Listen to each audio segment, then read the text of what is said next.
So, dear audience, dear chair, I would like to show you my 15-month progress in the topic of my scientific research, the proper way of anticoagulation after gastrointestinal bleeding. First of all, I would like to tell you two short stories from my practice. I'm working as a gastroenterologist, and two elderly women just came into the hospital with severe gastrointestinal bleeding. They were hospitalized with the upper gastrointestinal bleeding while they were taking anticoagulation therapies.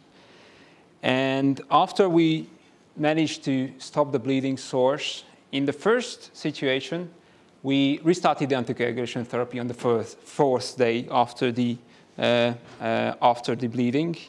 And we didn't find any signs of rebleeding. There was no stroke and thromboembolism. And the lady left the hospital on the sixth day. On the other situation, we had a bigger fear from rebleeding, so we withdrew the anticoagulation therapy for a longer time.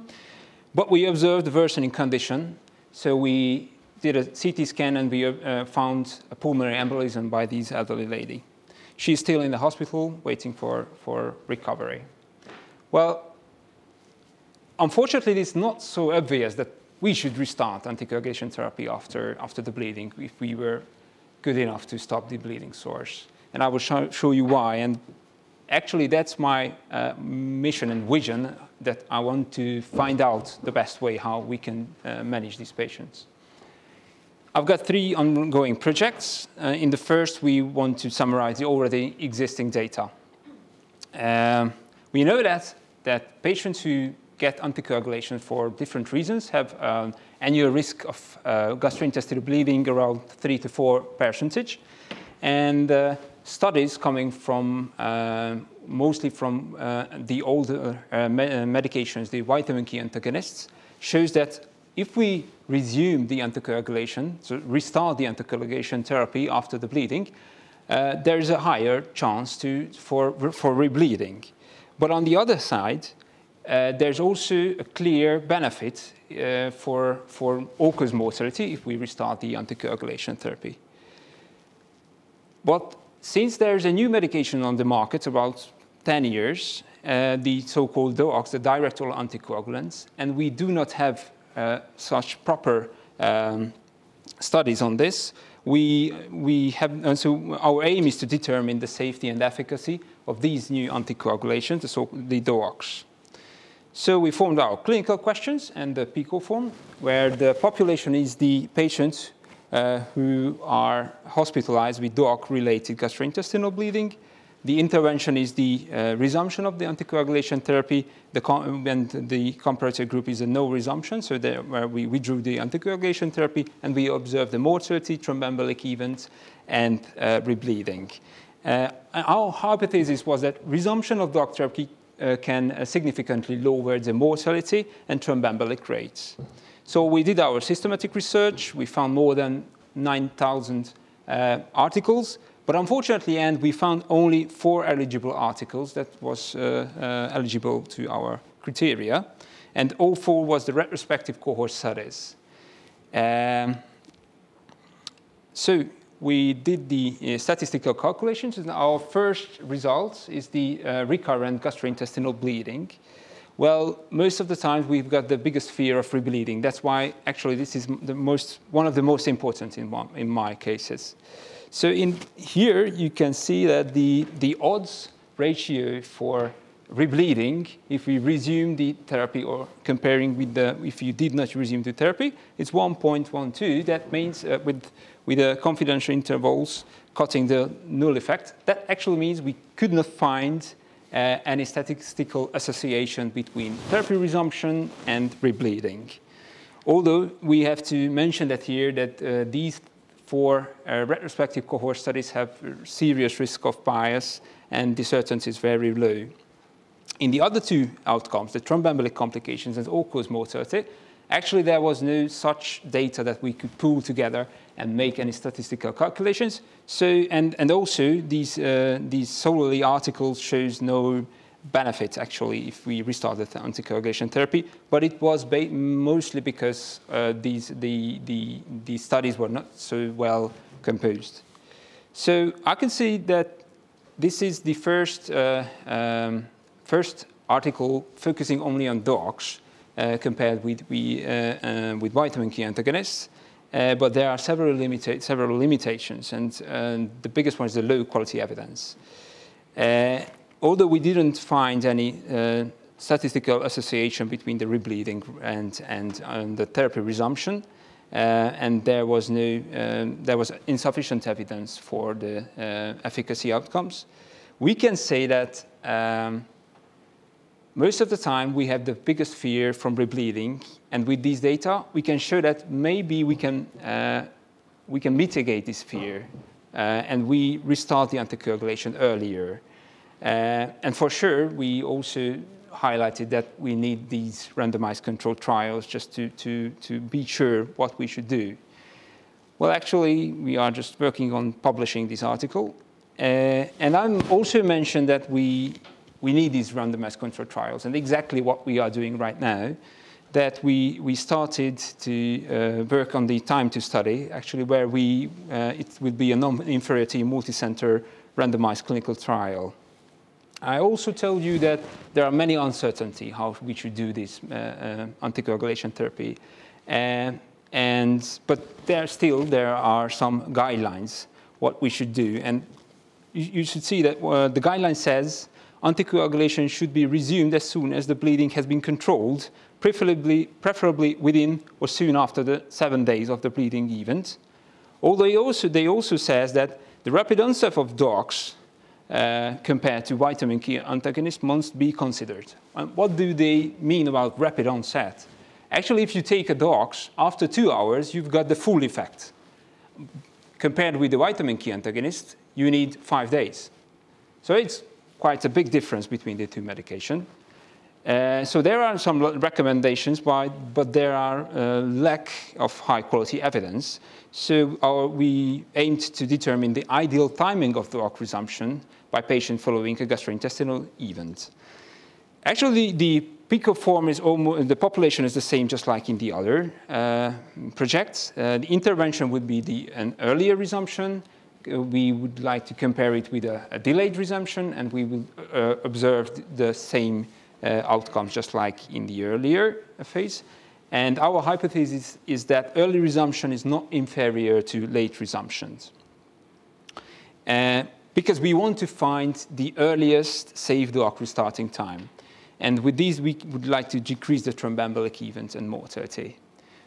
The inclusion criteria, we want to include all those adult patients who are hospitalized with DOAC-related upper gastrointestinal bleeding, and where we did the endoscopy and find the bleeding source or treated if it's necessary.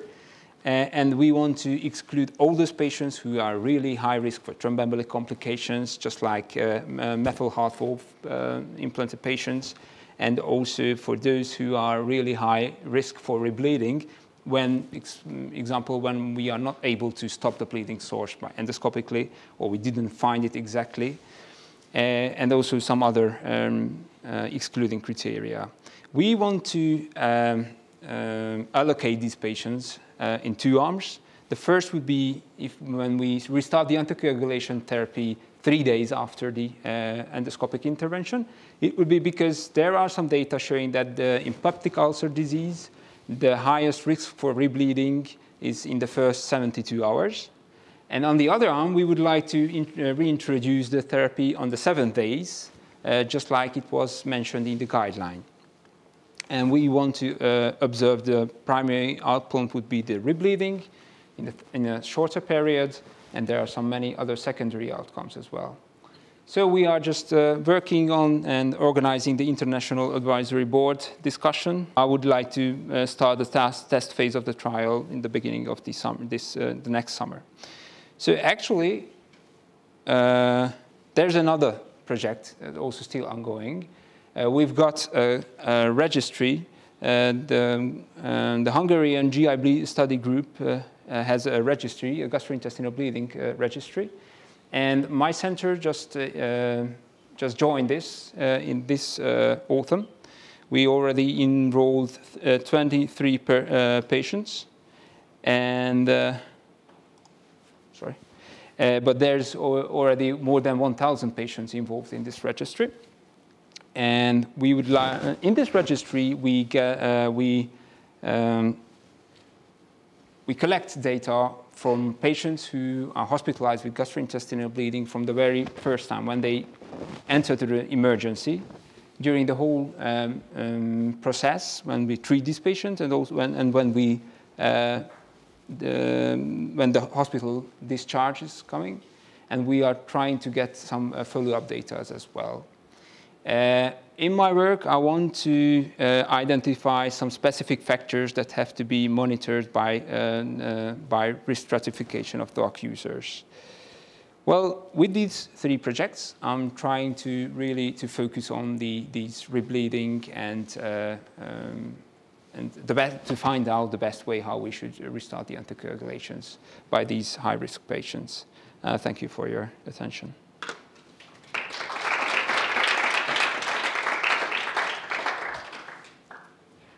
Question regarding the second project that you have. That do you consider measuring blood clotting factors, just such as bleeding time and blood clotting factors and so on, for the different patients to see who are at risk and who might not be at risk? Yes, as usual, laboratory tests we do it, but unfortunately, DOACs do not have a special laboratory factors that can show you that what kind of effect you have. Because it's so rapid and usually it works, actually, it's like on and off. If you got the medications, you have the full effect, and the way around. My question would be that would you describe the profiles for the patient for the blood clotting time, fibrinogen, blood clotting factors, so to see the difference between who actually get these side effects or who don't? So just as a descriptive method. Well, for sure, what we can do, that we will test for these medications as well. Congratulations, Dani. I have one question. You brought 2 cases, and both were quite the same, both with major bleeding and both with Forest 2A bleeding.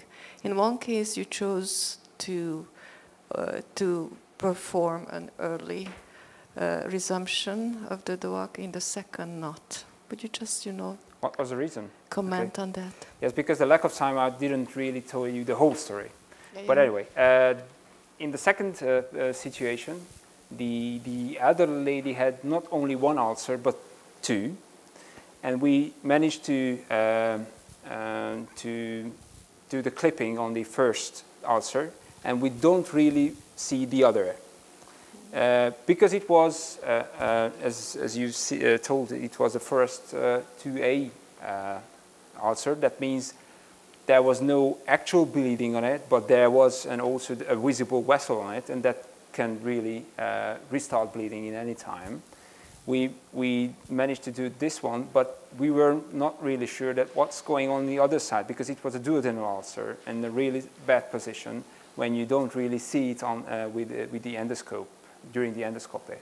So it was the first reason, and the other reason was that because she was 19 years old, and we were really feared what happens with her if she rebled, if rebleeding is coming. And that's what I'm talking about.